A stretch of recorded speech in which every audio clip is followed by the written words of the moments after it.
Good morning, everyone, and happy Earth Day. Welcome to Bostonian. I'm your host, Peggy. From City Hall updates to small business shoutouts and weekend plans, we're keeping it real and keeping it local. Let's get into today's top Earth Day stories celebrating spring in Boston. After years of construction delays and angry letters from dog owners, the city has finished building its brand new dog park in Brookline. The park will feature separate areas for large and small dogs, agility equipment, and shaded seating areas for owners. In an effort to promote wellness, the Parks and Recreation Department is introducing free outdoor fitness classes, including yoga, Zumba, and dance at several local parks. The program will run from May through August, with famous fitness instructors like Anna Kaiser even coming in to teach a few classes. Check it out at your local Boston public parks. All right, folks, joining us today is someone who knows Boston's green spaces better than just about anyone. Whether you're strolling through the Common, hiking up at the Blue Hills, or just trying to spot a hawk in Franklin Park, this is the person who's got the inside scoop. Please welcome Riley, one of our very own park rangers. Thanks for being here. What should folks know before heading out to the parks this time of year? Spring's a great time to head to the park. Everything's coming back to life. One thing we always remind people is to stick to the trails where possible, especially while the ground's still soft from rain and snowmelt. It helps protect the plants and keeps erosion down. Are there any hidden gems or underrated spot you recommend for people looking to avoid the big crowds? Absolutely. Everyone flocks to the Common and the Esplanade, and for good reason. But there are quieter spots like the Belle Isle Marsh or parts of the Arnold Arboretum, where you can really slow down and enjoy the outdoors.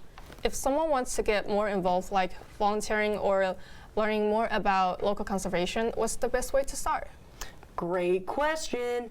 Boston Parks and Rec has volunteer days all throughout the season. Tree plantings, cleanups, all that. Check out the website for more information. That's awesome, Ranger Riley. Thanks again for stopping by and sharing all this. We appreciate the work you and your team do to keep our parks thriving. Now, a quick message from today's sponsor, the Boston Parks and Recreation Department. Looking for the heart of Boston? You'll find it right in the middle of the city at the Boston Common. Whether you're catching up with friends on the grass, taking a stroll through history, or just soaking in the sunshine, the Boston Common is something for everyone. Paddle the swan boat, snap a selfie by the frog pond, or just kick back under the trees with a coffee from around the corner. From weekday lunch breaks to weekend picnics, this is your green space to unwind, recharge, and connect. Boston Common, where the city comes to breathe. Plan your visit today. And hey, don't forget to wave to the squirrels.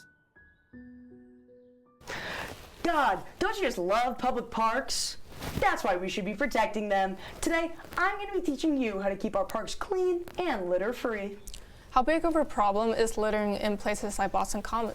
It's more common than people think. No pun intended. On a busy day, especially in the warmer months, we can collect hundreds of pounds of trash, from coffee cups and snack wrappers to picnic leftovers. And unfortunately, a lot of it doesn't make it into the bins. Besides being an eyesore, littering can cause real issues, right? Absolutely.